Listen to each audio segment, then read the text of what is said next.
section of the Great Central Railway was stood on here opened at the end of the 19th century. It closed after just 70 years of service. Astonishingly large sections of this railway line remains like this after almost 60 years of closure. Welcome to another series of Ghosts of the GCR. And here's where we start our story today. That's the M6 motorway thundering past. Up there, it's very busy for 8 o'clock on a Sunday morning. We've just got the sun starting to peer through. It's literally the first cracks of light that we're here today starting this. So this is where we're starting today. Like I say, that's the M6. The M6 motorway arrived after the Great Central Railway was mothballed, closed, however you want to say. So there was never a bridge here. The Great Central Railway didn't intersect with that motorway when it was open.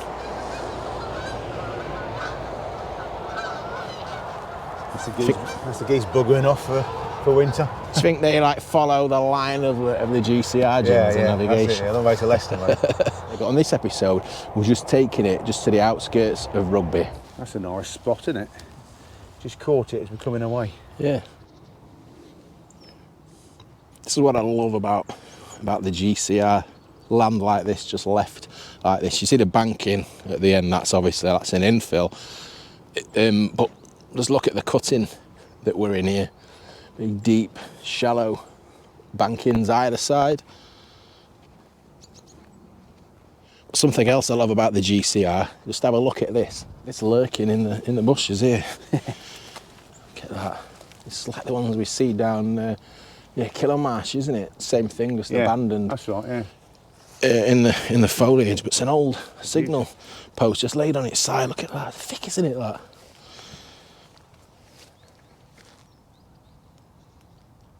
Looks like the bottom of a telegraph pole as well there. Possibly, maybe a little bit thin, but it's definitely a post, isn't it? Yeah.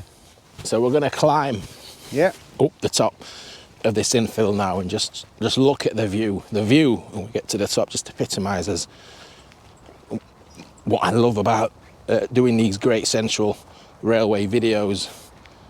And just over the mound of that hill we've just been climbing. Look at this beauty. Beautiful 5-arch blue engineering brick viaduct. Look at that. Isn't that stunning? And this line continues, look, you can see in this cutting.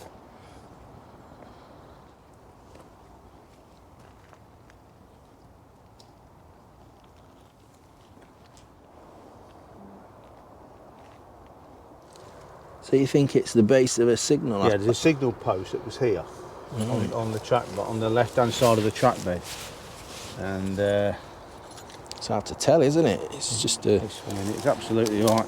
You know, it's rock solid. So look at this. This huge area, recess on the left-hand side here. You know what's coming down here. You know what was in here. Doesn't take a genius if you've watched any previous GCR videos. This recess housed a signal box. So it was, I think the name of it was Newton Sidings signal box, and it was all to do with what's behind me just over here. And you see all this land here, I don't know if you can see it, there's a lot of trees in the way now. This was an old, I don't know, call it quarry. Like a gravel pit, I think it's listed as on the maps, and there was some sidings here. It's where they brought some minerals. Yeah, so you've got the embankment there, haven't you? Look. Yeah, you can see. You can see now. When you've looked at the maps, you can see how this area widens out. And interestingly, this signal box here, I've got it. It was 1901, so only a few years after it opened. The box at Newton Siding was dismantled and moved to Ayleston near Leicester, so that only lasted a few years, this signal box here. So that's a lot of engineering, a lot of work, Jim, for not a lot of use, isn't it? Well, yeah, I was going to say 4 years is nothing, is it? No, well, not even that. Two, three at the max. And we'll carry on walking down the track bed now over the direction of Rugby. Look at this. The things to look at, Jim, just keep coming. Yeah. Keep coming at us, don't they? Yeah, they do. Another beautiful arch bridge. Yeah. So it's copy and paste bridge, isn't it? How many have we seen the same design, but lovely.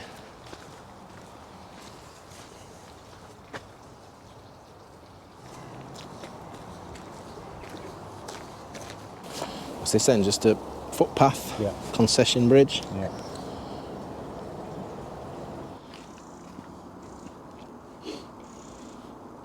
Interesting short section, this that we're covering today. It's fluctuating rapidly, isn't it, between embankment and cutting. I mean, we're on another embankment now, and it's threading in and out of residential areas. There seems to be a lot of development going up around the railway line. I mean, you can see through the trees there, look, looks like a newish constructed housing development through there.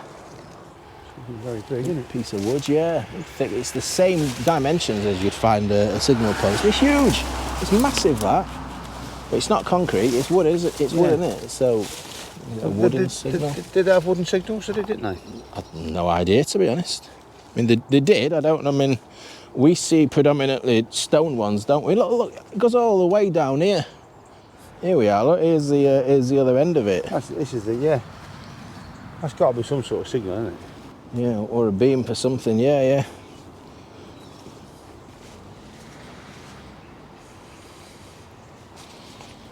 I mean, look, just to show you how long it is, if I just scramble through this brash, look, it goes all the way down there. That is a good 12, maybe even 15 foot long there. So we come down off this public footpath. There would have been a bridge over this road. It's like a minor road on the old maps. Other side, we're just climbing back up onto the track bed that's going onto a little bit of an embankment. This is the other side of this bridge we've just come over. Now that post that we've just seen, whatever it was, that just kind of backs up why this is the best time of year to be doing stuff like this. But that had never even been visible in when I came, summer.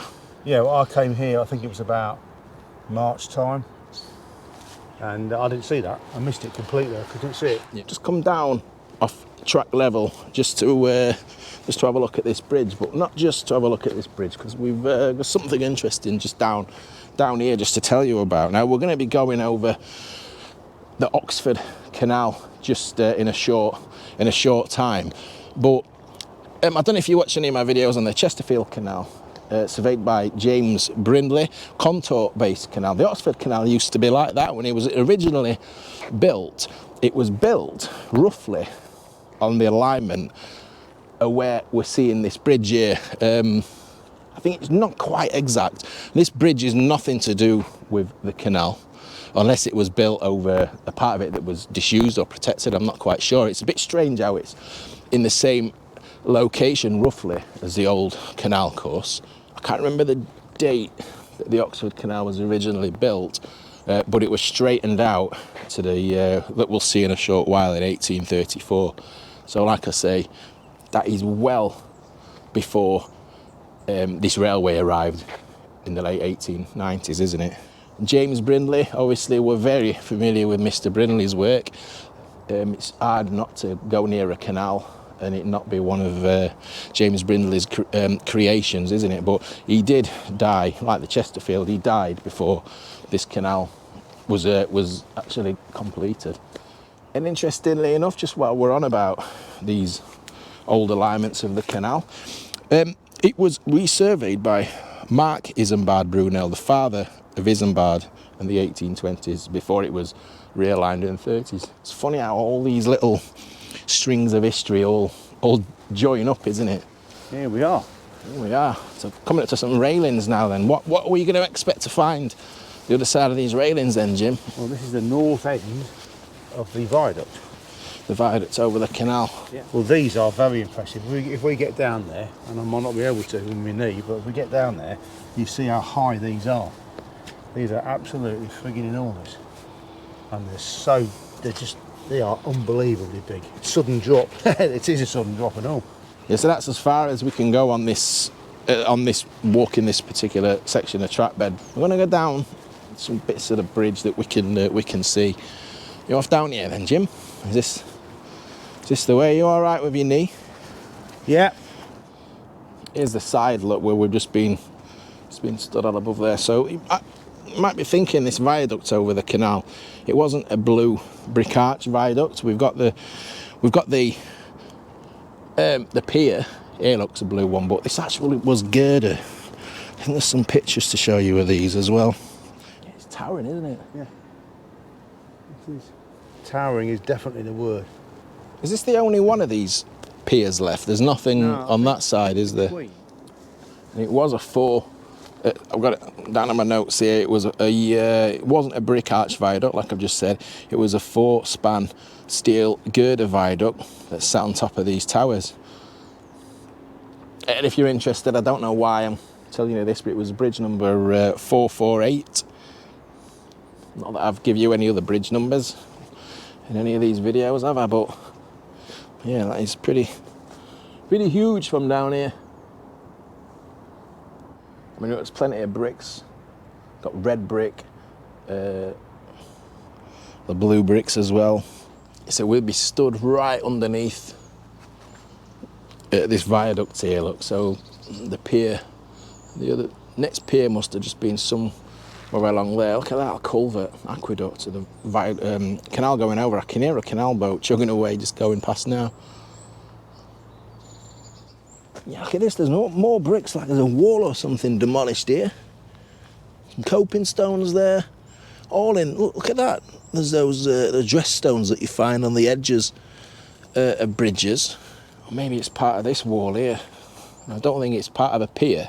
It's too close to that one, like we're just underneath there, but maybe it's just to shore the wall up.